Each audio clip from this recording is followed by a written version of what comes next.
10 € offerts et votre premier dépôt doublé avec le lien en description. Le grand moment est arrivé. Les amis, on y est. J'espère que vous allez tous très bien, tellement content de vous retrouver pour cette nouvelle petite vidéo, parce que les huitièmes de finale de Ligue des Champions, c'est cette semaine. Elles sont là, ils sont là, ces énormes matchs, et c'est un stade de la compétition qui épargne rarement le Paris Saint-Germain. Alors l'année dernière, Real Sociedad, c'était un peu mieux, mais 2023, le Bayern, 2022, le Real, 2021, le Barça, même 2020, le Borussia Dortmund, Erling Haaland fraîchement transféré, et 2019, United aussi, c'est encore du Real, encore du Barça, 2 fois Chelsea, souvent en huitième de finale. C'est compliqué pour Paris, et cette année, c'est Liverpool. Peut-être la meilleure équipe d'Europe, un des grandissimes favoris de la Ligue des Champions. Pour les bookmakers, ils les mettent top 3, juste derrière Real et Barça, côté à 6. Paris est un petit peu plus loin, ici à 13, les 7e favoris, derrière Arsenal, le Bayern, l'Inter. Et Paris est clairement l'outsider de ce choc, aux yeux des bookmakers. La qualif du PSG est estimée à 2,50. Liverpool, c'est 1,50.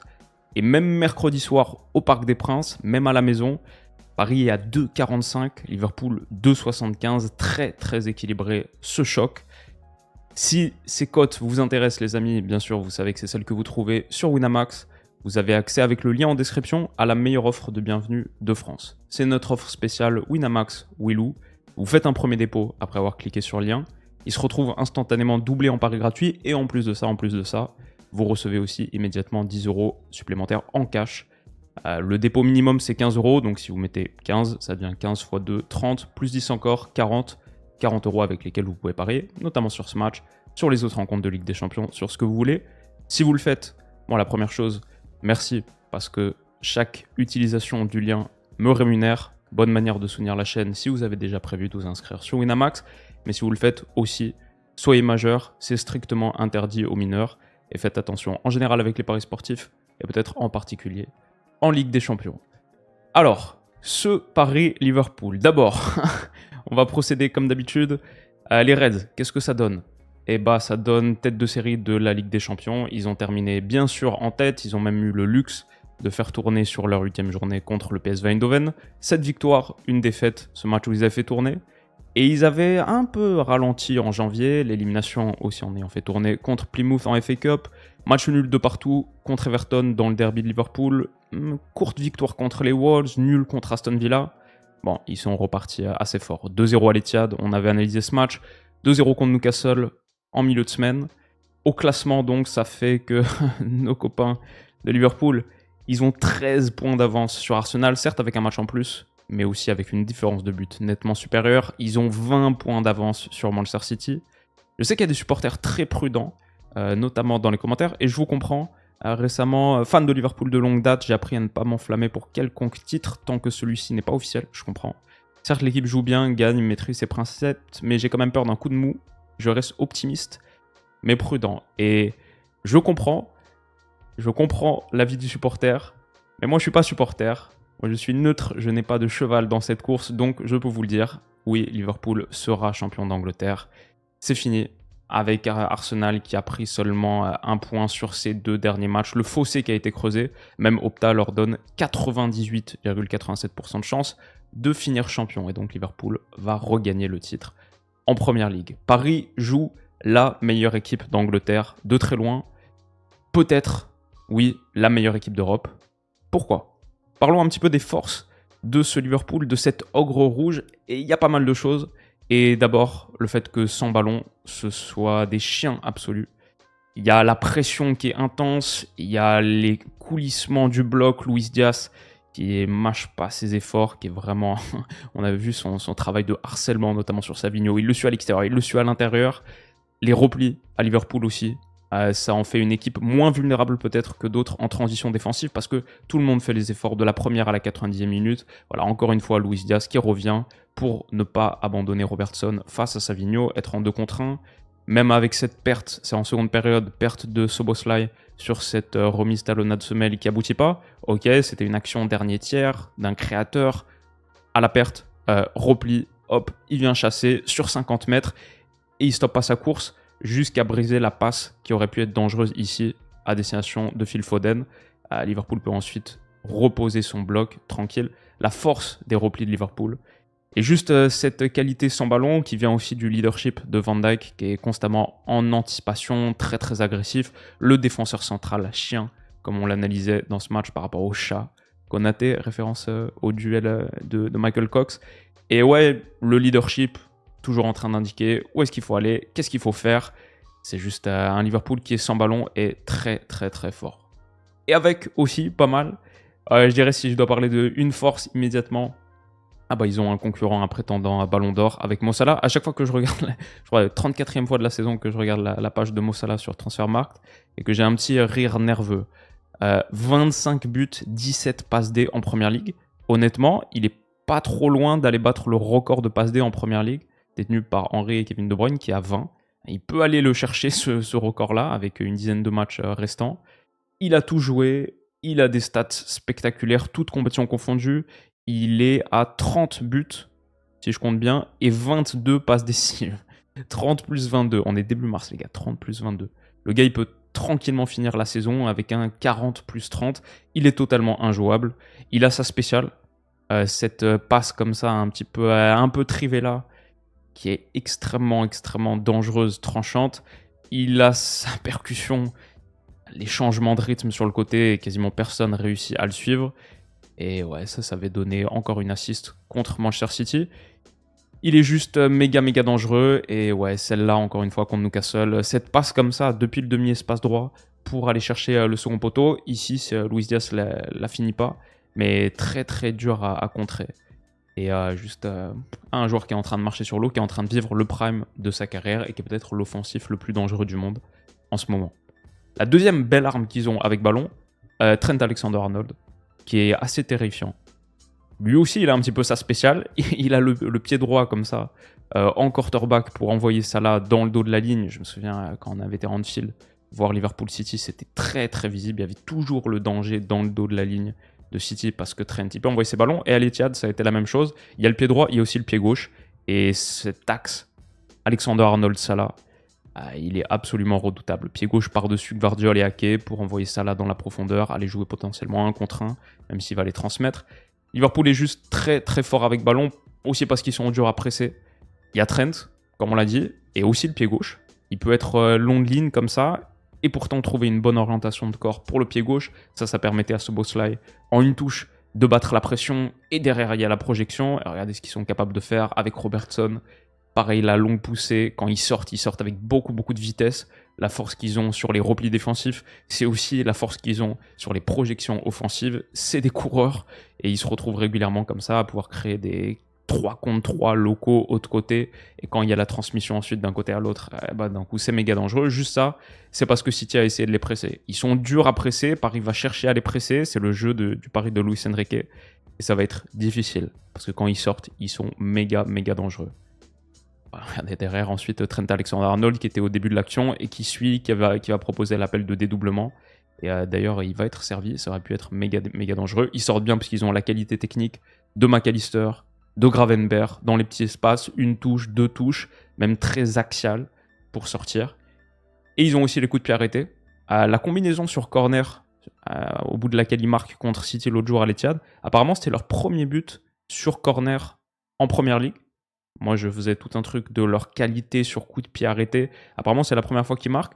Mais je pense que le nombre d'occasions qu'ils ont créées à partir de coups de pied arrêtés doit quand même être substantiel parce qu'ils ont beaucoup de qualité dans ce secteur. Ils ont de la force de combinaison. Celle-là, elle avait été magnifique. Derrière, le staff se félicite. Mais ils avaient aussi ce qu'ils ont montré contre l'AC Milan en début de saison, je me souviens en Champions, sur ce petit coup franc excentré d'Alexander-Arnold, il le met sur la tête de Konaté qui bat Tomori dans les 6 mètres. Konaté, c'est une arme. Van Dijk, c'en est une autre sur ce corner de Tsimikas. Hop, par-dessus aussi Ruben Loftus-Cheek, si je me souviens bien. Et Maignan est resté scotché sur sa ligne. Donc franchement, ils ont beaucoup de capacités aériennes. Ils ont en plus la qualité de combinaison. Je pense que leur nombre de buts sur coup de pied arrêté ne reflète pas forcément leur force dans cet exercice et le danger qu'ils représentent pour un Paris Saint-Germain qui est en plus un petit peu vulnérable dans ce contexte de jeu. Donc c'est un véritable danger. Malgré tout, Liverpool a aussi des faiblesses. On a parlé de Trent en tant que force. c'est aussi une faiblesse. Je pense que sans ballon, il est la zone de vulnérabilité, il incarne la zone de vulnérabilité principale de ce Liverpool. Contre Doku, il avait vécu un calvaire. Après, il y a beaucoup de joueurs qui vivent un calvaire contre Doku, mais quand même, il se fait pas mal dribbler 12 fois sur ce match, 12 dribbles subis sur ce match. Les autres sont à 2.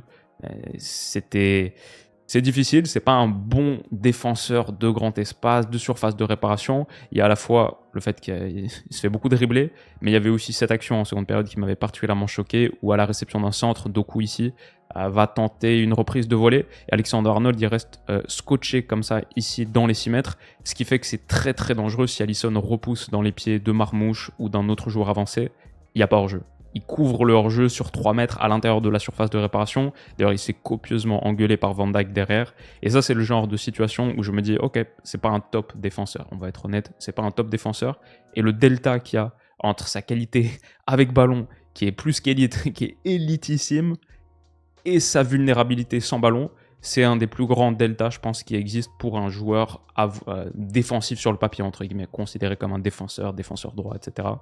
Donc oui, pour un joueur reculé, ce côté droit, il y a quelque chose à faire pour le Paris Saint-Germain. Et je dirais les côtés plus généralement de Liverpool, parce qu'il y a Alexander-Arnold, mais c'est pas le seul. Tsimikas, Robertson, quand ils sont à gauche, souvent c'est là que ça peut être un petit peu fragile.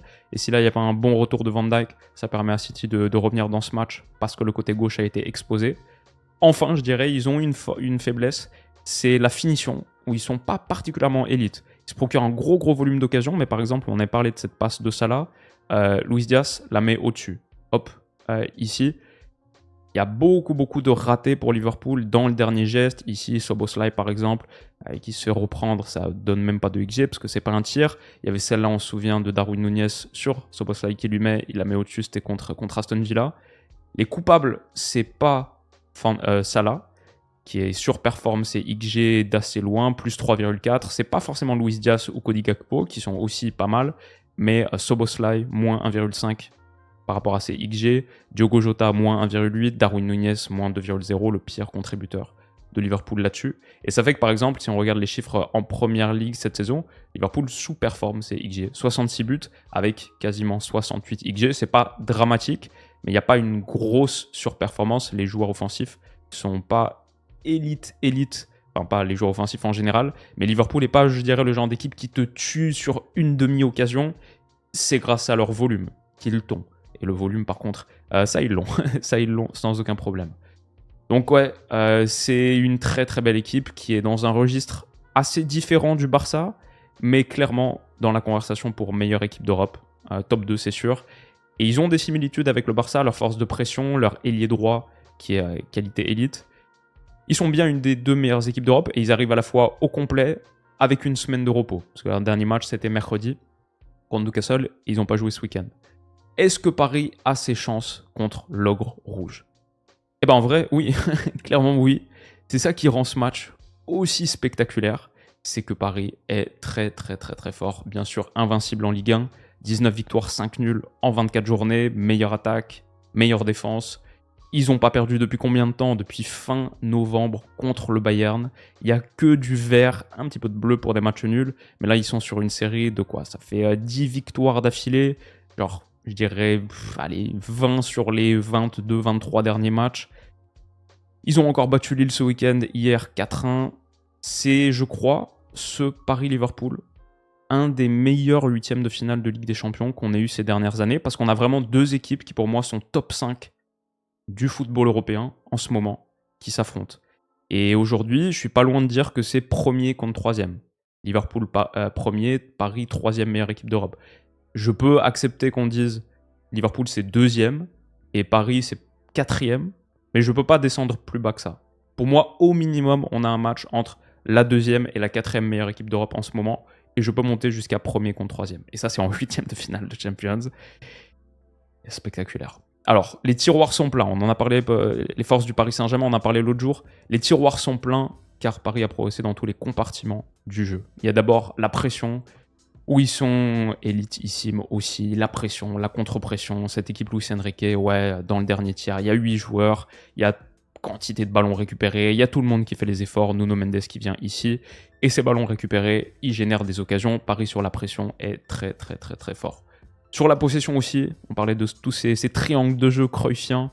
Bah, c'est la pression plus la qualité qu'ils ont avec ballon.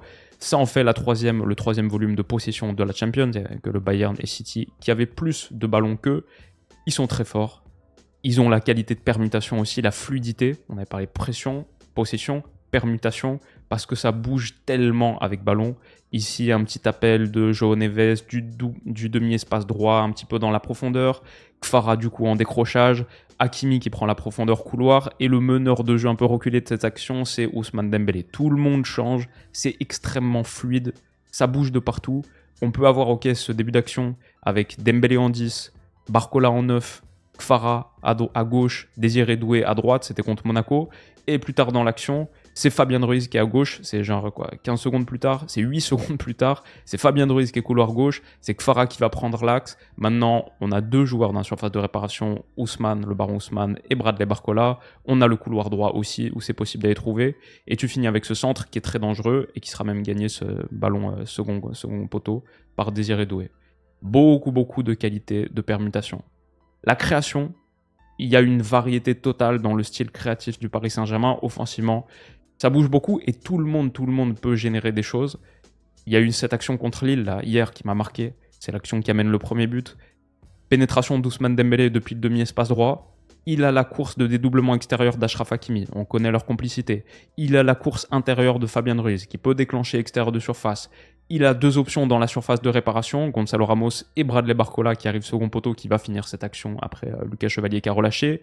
Ah, il a João Neves qui peut arriver aussi si le centre échoue second poteau pour aller le chercher. Il y a 7 joueurs du Paris Saint-Germain en projection et il y a beaucoup de possibilités sur cette action. Pareil sur celle du 3-0 où on a une passe décisive sans toucher le ballon, appel sacrifice. Il va y avoir Gonzalo Ramos qui touche, João Neves en pleine surface qui décale sur Dembélé. Beaucoup de possibilités de finir les actions. Et offensivement, Paris Saint-Germain a rarement été aussi moins dépendant d'un seul joueur offensif que cette année. Le serpent a tellement de têtes pour injecter son venin. À une époque, on se disait qu'il y avait une tête ou 2. Aujourd'hui, tout le monde peut marquer, et Luis Enrique en a parlé dans sa conférence de presse d'après-match. Lorsqu'aucun joueur n'a l'obligation de marquer beaucoup de buts et que notre équipe se crée autant d'occasions, nous nous focalisons simplement sur la volonté de servir le joueur le mieux placé devant le but. Cela diminue la pression sur les buteurs et nous conduit à valoriser beaucoup plus ceux qui font des passes importantes ou des passes décisives. En ce sens, je crois que notre équipe reflète clairement cette mentalité. Il y a beaucoup de joueurs qui peuvent marquer des buts. Aujourd'hui encore, il y a 4 buteurs différents. Il y a beaucoup de joueurs de grande qualité pour faire aussi la dernière passe. Cette équipe est extrêmement variée dans sa création. Et à la finition, on voit aussi ce qu'ils ont sur la création, c'est jeu placé, jeu d'attaque de grand espace, cette liaison Fabien Ruiz, Bradley Barcola qu'on voit de plus en plus aussi pour lancer Barcola dans le demi-espace, dans cet intervalle entre central et latéral. On l'a vu contre Brest en Ligue 1, on l'a vu contre Brest en Ligue des Champions, on l'a vu contre Monaco, on le voit tout le temps. Ils ont une bonne qualité de projection dans le grand espace. Ils ont ça aussi avec Barcola. Mais ce que je voulais dire, c'est à la finition, Paris a vraiment progressé. C'est très visible si on regarde les XG sur les derniers matchs.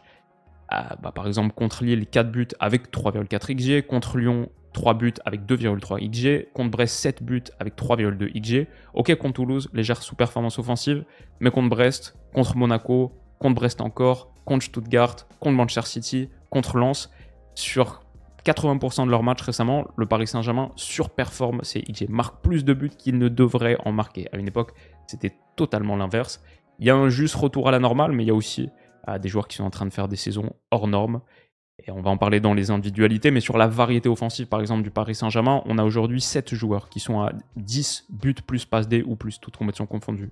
Bien sûr, Ousmane Dembélé, 26 plus 6, 32 au total. Barcola, 28, un 17 plus 11. Désiré Doué qui a 17 contributions décisives cette saison, 7 plus 10. Ramos, 12 plus 5. Hakimi qui en a 15. João Neves qui en a 13. Même Kanguini qui en a 11. Le danger peut venir absolument de partout. Et Paris est beaucoup plus tueur. Je pense que j'ajouterais qu'il y a un shift conséquent de mentalité qui a été opéré. J'ai jamais vu un Paris Saint-Germain, j'en parlais l'autre jour, aussi intransigeant avec lui-même. Ce Paris Saint-Germain, avant, pouvait tomber un petit peu dans la facilité. Quand un match était facile, il pouvait y avoir des petits gris-gris, s'amuser avec sa nourriture, en gros, jouer avec l'adversaire. Aujourd'hui, Paris à la fois respecte plus le foot, respecte plus son adversaire, mais du coup, je trouve se respecte soi-même. Et de la première à la 90e minute, va mettre les ingrédients pour alourdir le score s'il faut.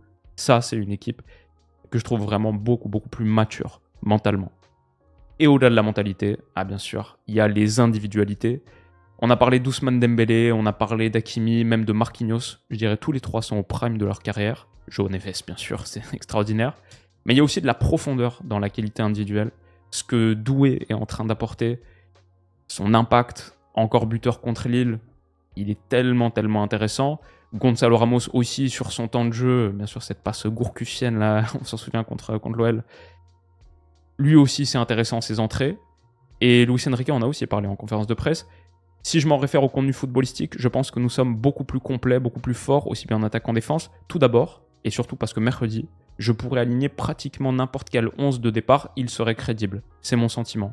Lorsque l'équipe ne dépend pas seulement de 11-12 joueurs, mais de 16, 17, voire plus, cela me rend plus confiant en tant qu'entraîneur. Paris Saint-Germain a une profondeur d'effectifs, encore plus parce que tout le monde est prêt, personne n'est blessé, et ça change beaucoup aussi par rapport aux années précédentes. Ça fait cette équipe est très très dangereuse. Pour autant, attention derrière, il y a encore des faiblesses, il y a encore des fragilités. On a parlé d'Alexander Arnold côté Liverpool. Paris Saint-Germain a un petit peu ça aussi avec son côté gauche, Nuno Mendes. Voilà, l'axe, l'intervalle Pacho Mendes contre Monaco avait été un petit peu transpercé. Paris n'aime pas beaucoup défendre bas. Quand Paris est contraint de défendre bas, il y a des espaces qui s'ouvrent un petit peu. Et il y a aussi Nuno Mendes un petit peu vulnérable sur son côté. On s'en souvient, le nombre de dribbles que Jadon Sancho lui avait passé dans ce très très gros match. Mais là aussi, Mady Camara contre Brest. Et il y a bien sûr les coups de pied arrêtés. Ça n'a pas été réglé. Et ça, c'est la vulnérabilité principale, je trouve, du Paris Saint-Germain dans des gros matchs de Champions. On l'a vu contre Brest encore. Sima qui avait pris le dessus sur ce corner de Pereira Lage. Mais on l'a vu contre Lille hier, même si ça donne pas but au bout. Donnarumma qui se troue un petit peu dans ses 6 mètres. Et c'est des corners simples. Juste le mettre dans la petite surface de réparation. Et Paris est un petit peu en danger. Face à Van Dijk, face à Konaté. On a vu la combinaison l'autre jour contre City. Liverpool peut faire un petit peu mal là-dessus. Et ça pourrait m'inquiéter un peu. En conclusion, Paris, malgré ça, c'est très très très très fort cette saison. Comme j'ai dit, 3e ou 4e meilleure équipe d'Europe en ce moment. Et Paris aussi arrive au complet. Avec un petit peu moins de temps de récupération. Ils ont joué du coup samedi soir. Alors que Liverpool, le dernier match, c'était mercredi. Mais ils arrivent en très très grande forme. Et ça nous donne à la fin un méga match. Franchement les gars, je pèse mes mots. Ça a le potentiel pour être un des meilleurs matchs qu'on ait vu ces dernières saisons. Ça a le potentiel pour être le match de l'année pour l'instant. Parce que pour l'instant, on n'a pas encore eu un match premier contre 3e ou 2e contre 4e en Europe. En Première Ligue, il n'y a pas d'équipe qui est véritablement top 5 à part Liverpool. Les Classicos, c'est intéressant, mais c'était assez déséquilibré. Ce PSG-Liverpool, le seul match aujourd'hui que je mettrais au-dessus de PSG-Liverpool, c'est Barça-Liverpool. C'est le seul match que je mettrais de très loin au-dessus de Paris-Liverpool. Et encore de très loin, c'est discutable. On a deux monstres qui sont en très grande forme, qui arrivent avec des projets de jeu extrêmement riches, modernes. Et ça peut être un vrai classique de la Champions. Ça peut être aussi un match très fermé parce que c'est un 8e de finale aller, avec deux équipes qui veulent pas trop se livrer. Ok, c'est la Champions, ça on sait. Deux monstres de pression qui se jouent. Parfois, c'est pas le match le plus plaisant aussi. Parfois, c'est des matchs qui se jouent beaucoup dans les premières moitiés de terrain et qui n'arrivent pas forcément jusqu'aux secondes. Mais footballistiquement, on va être sur de très très hautes sphères de jeu. Et vous n'aviez pas besoin de moi pour vous dire ça. Je ne crois pas que vous avez besoin de moi pour le prono non plus, parce que les gars, je suis honnête, j'en sais rien. Je sais pas qui va gagner ce match. On a fait quasiment 30 minutes de vidéo, et je sais pas. Je pense que Paris a besoin d'une victoire au Parc des Princes pour se qualifier. J'ai été à Anfield cette saison contre City. Dur de gagner à Anfield, très dur de gagner à Anfield, face à ce Liverpool-là. Mais je pense que Paris peut gagner au Parc. Je pense que Paris peut gagner au Parc des Princes. Je pense que Liverpool est au-dessus de Paris cette saison, mais de moins en moins clair. C'est de moins en moins clair, ça devient de plus en plus serré. Peut-être il leur manque à tous les deux un match référence face à une méga équipe. Là, ils en ont l'occasion. Là, ils en ont la possibilité. C'est pour ça que ça va être très intéressant aussi. Il y a Salah contre Nuno Mendes, c'est danger. Mais il y a Barcola contre Trent, Dembélé contre Trent s'il permute, s'il va dans l'autre zone. Si je dois absolument partir sur quelque chose dans ce match, Paris en a besoin, Paris est en très très grande forme, et Paris peut le faire avec leur qualité. Donc, aussi parce que j'ai envie de vibrer derrière mes amis parisiens, je partirai sur la victoire du Paris Saint-Germain à 2,45, mais à ce stade, pas encore sur la qualif. Victoire du PSG à 2,45, mon score c'est 2-1. Je crois que c'est la deuxième cote la plus basse. 2-1 pour le PSG, et je vais dire Salah buteur, peut-être premier buteur de ce match à 2, Dembélé 2,25, Barcola 2,90. Les amis, peu importe le prono, ça va être une folie totale. C'est vraiment un des matchs qui me hype le plus depuis assez longtemps. Slot Luis Enrique, un Parc des Princes en feu, Paris-Liverpool. Ça va être un très beau mercredi soir. Et demain, on fait tous les autres huitièmes de finale de Champions parce que Real Atleti, Bayern contre Bayer Leverkusen, l'autre club français, Lille contre Dortmund, tous les autres matchs, ça va être génial ces huitièmes de finale de Champions. Je suis tellement hype et j'espère que vous aussi. Prenez soin de vous les potes, passez un très bon dimanche, très bon début de semaine. Et de toute manière, cette semaine, on est parti sur plus de vidéos qu'il n'y aura de jours. Ça va être une très belle semaine de foot. Prenez soin de vous les potes et on se dit à très vite. Bisous.